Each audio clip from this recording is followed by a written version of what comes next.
democracynow.org, The War and Peace Report. I'm Amy Goodman with Juan Gonzalez. Well, for the rest of the hour, we're joined by the singer, songwriter, actor, and author Steve Earle. As a musician, he's a three-time Grammy-award winner for the albums The Revolution Starts Now, Washington Square Serenade, and Towns. As an actor, he has recently appeared in the acclaimed HBO series The Wire and Tremé. Steve Earle is also one of the most high-profile progressive activists of the music world. Last year, he was awarded the National Coalition to Abolish the Death Penalty Shining Star of Abolition Award for his years of involvement with the anti-death penalty movement. He's also known for his outspoken anti-war views, and in 2004 drew controversy for a song about the U.S.-born Taliban fighter John Walker Lindh. Steve Earle has just come out with both a new album and his first novel. They share the same title, I'll Never Get Out of the World Alive. Steve Earle joins us now in our studio. Welcome to Democracy Now!, Steve. It's good to be here. It's great to have you with us. Tell us about the song we were just listening to, Gulf of Mexico. Gulf of Mexico. I'm in Tremé, David Simon's post-Katrina New Orleans series, and we were at the end of filming it last year, and we felt like we were doing something good for New Orleans, and we were. We were employing people and telling everybody's story, and a lot of local people felt like we were telling it accurately, which they don't often feel that way. And there were oysters as big as your fist, and things were pretty optimistic, and then all of a sudden the spill happened. And, gallons and gallons and gallons of crude oil kept dumping into the Gulf of Mexico. And it was just like, what more can these people, what more they got to walk through? And I think it's really interesting that people in Louisiana received not a dime from royalties from the oil companies. That's the only state on our coast that's the truth. When they do drill offshore in Louisiana, that no one receives in the state receives a dime, and it's just because of deals that were made by former governors with the oil companies a long time ago. So most people in the region believe that there's a lot more jobs in the oil industry than there actually are. A lot of the jobs go to people from outside of Louisiana, and I think a lot of it's about hope. It's just about they know those high-paying jobs are out there, and they like the idea that they're there. But I think maybe people are misinformed about how many there actually are. But it's part of the deal. It's part of the culture there. You're wearing a suit, Steve. I'm not used to seeing you in a suit and tie. I have suits. That's one of those things. I wear them seldom. That's one good thing about my job. With your guitar, it's quite a combo. It is strange. Folk singers in suits haven't seen this since the late 50s. I am going to accept an honorary degree at CUNY Law this afternoon, and which is, for somebody with literally an 8th grade education, it's kind of a big deal. My mother is thrilled. But it was kind of up in the air until just a few days ago, because Tony, Jay, which is part of the same university, John Jay College. Yeah, decided that they were going to rescind it. Actually, the CUNY board decided. Yeah, and really, when it gets right down to when you do the work, it's kind of one guy on the CUNY board really was at the bottom of it all. Decided that Tony Kushner they'd offered the same, a similar honor to Tony Kushner, who, like for me, I moved to New York City partially to breathe the same air as Tony Kushner, so there was no way that I could accept this until they reinstated him, which actually happened Monday. And I haven't heard what his intentions are now. Well, he was on here on Tuesday, and he said he will be going to get his degree. Well, that's great. I'm glad to hear that. But once I felt okay about going and doing it, and my mother will be thrilled. So. Well, Steve, we have some time, and talk a little bit about what drew you to music. You grew up in San Antonio. Yeah. How does San Antonio affect the San Antonio your is view like of the a world? military town. It's like literally, when I was growing up there were 5 Air Force bases plus Fort Sam Houston. I was always sort of near the military. My father was a government employee. He was an air traffic controller, and I just grew up in a military, city during the Vietnam War. I don't remember that war not being on television. And before it was over with, I was old enough to be drafted. So it was like, anybody, I'm 56, anybody my age is a huge part of who we are, my age and older, My lottery was the first one that didn't happen. So I also played music pretty young, so that meant I could get into coffee houses. I couldn't get into bars to play, and coffee houses there were only a couple in San Antonio, and one of them was at Fort Sam Houston and was started by the GIs there, and one of the earliest chapters of Vietnam Veterans Against the War was founded there, and another coffee house in Killeen, Texas called Oblio Strut. And those guys, you know, they weren't that much older than I was, and they were going away to Vietnam, and some of them didn't come back. And I had friends that went and didn't come back, and I had some come back that didn't come back. And it was just a huge part of who we were in my generation. And I think, you know, my father did have to eventually answer for me on a flatbed trailer in front of the Alamo singing "Feel Like I'm Fixing to Die Rag" when I was about 15 years old. And he, you know, he was a government employee. He heard about it at work when I turned up on the 6 o'clock news. So you started making your way toward New York, but got waylaid other places? Yeah, Nashville, Tennessee. I just ended up in Nashville for 33 years, and then I just, 6 years ago, I decided that I belonged in New York City after I'd spent a lot of time here over the years, and it began with, I rented an apartment for 3 months just to have a base to harass Republicans from during the Republican National Convention when they chose to have their convention in New York City, and then I just sort of fell in love, and then I really fell in love with Allison Moorer, and we got married, and we decided we needed a city where neither of us had any history, and we moved to New York 6 years ago.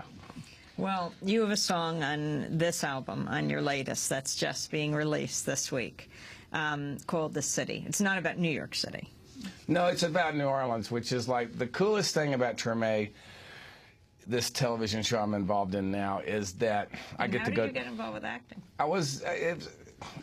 David Simon, who created The Wire and co-created Tremé, was a music fan and a fan of my music, and he called with this character he created that he thought I might be able to play, and it was a redneck recovering addict, so it required no acting, and so I thought I could give it a try, and I was in The Wire off and on the entire time it was on. Like whenever Bubbles, who was a major character, decided he was going to try to get clean, then they resurrected my character, Waylon, who was basically Bubbles' sponsor, and this show, I play me if I'd never been lucky enough to get a record deal. It's like I play a street performer, a non-traditional busker in New Orleans. Royal Street is kind of where that traditionally where non-traditional singers, people that aren't playing traditional jazz, play. And David Simon came out to the set one night, and he asked me if I could write a song that my character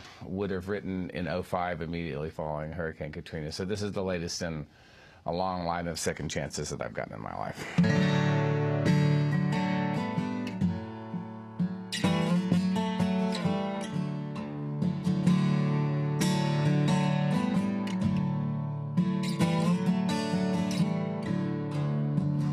This city won't wash away. This city won't ever drown. Blood in the water and hell to pay. Sky tail open and pain rain down. Doesn't matter, 'cause come what may, I ain't ever gonna leave this town. This city won't wash away. This city won't ever drown.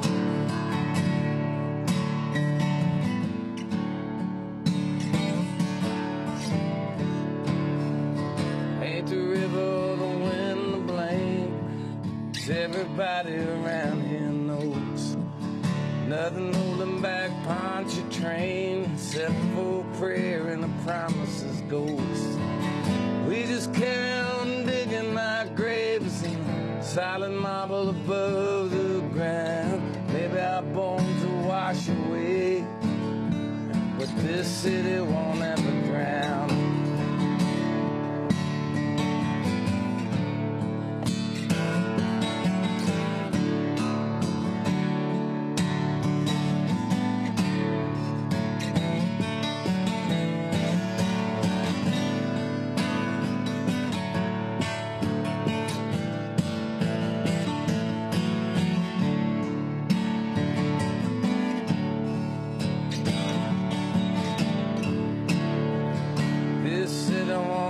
Die. just as long as the heartbeat's strong. Like a second line stepping high, raising hell as we roll along. Gentilla do the move correct, lower 9 Central City uptown, singing Giacomo Pinani. This city won't ever drown. Doesn't matter 'cause there ain't no way I'm ever gonna leave this town. This city won't wash away. This city won't ever drown. Steve Earle, City, from your new CD, I'll Never Get Out of This World Alive. Steve, you were just talking about addiction. How did you beat addiction? You've been struggling with this all your life. Oh, I haven't beaten it. I'm just, I am a recovering addict, not a recovered one. I still, it's pretty simple. There's some rules and regulations, or traditions anyway, about what you can say and what you can't say in a setting like this. But I will say that it's 12-step programs. It's really, I still basically, after 16 years, I go to meetings and I call my sponsor and I try to work steps, and that's... You were addicted to heroin. Yeah, heroin and cocaine and alcohol, but heroin was my drug of choice. And so now you're acting, you're putting out CDs and DVDs. The DVD comes with this CD about sort of the behind-the-scenes making of this. Yeah, we one of the coolest things about this, I was planning on making a record with T-Bone Burnett by the time we recorded The City, and but we had to have The City ready for the last episode of Tremé last year, which means, like, you can only film up until the end of May in New Orleans and get insurance anyway because of hurricane season. So Tremé has to wrap by the end of May. And as soon as we finished with the series, we went into a studio, and I called T-Bone and said, well, we have to, we need to record this in New Orleans with New Orleans musicians or we're going to go to hell. And he said, well, then we should call Alan Toussaint to write the horn chart, and Alan did. And it was one of the greatest experiences of my musical career, no doubt about it. It was, Alan's had come directly from the Gulf Aid concert because we recorded it on that Sunday, and he literally pulled up in front of Piety Studios in his Rolls, which he drives. That's the car he's driven since the 70s, and folded his dinner jacket, put it in the trunk, took out his arrangements, put them out on the stands, and 45 minutes later we were recording. It was pretty amazing.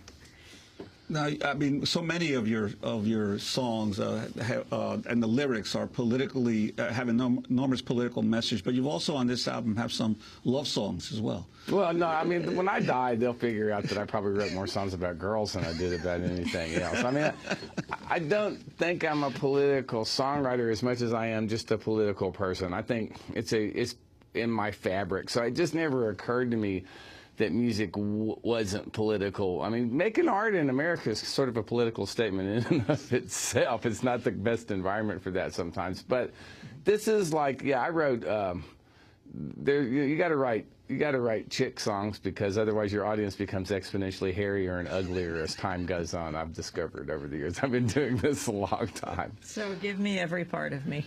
Well, God, this is going to be, I have to retune the guitar to do that. So, well, I'll remind people as you're doing that. I hope that my voice doesn't get in the way of your tuning, but that you are watching, listening to Democracy Now! And we're talking to Steve Earle, the 3-time Grammy-award winner. He's a musician, an actor, an author, an activist, and he's just come out with a new album and a novel by the same name, which is I'll Never Get Out of This World Alive. And we're going to talk about the novel in a moment and also about his death penalty activism.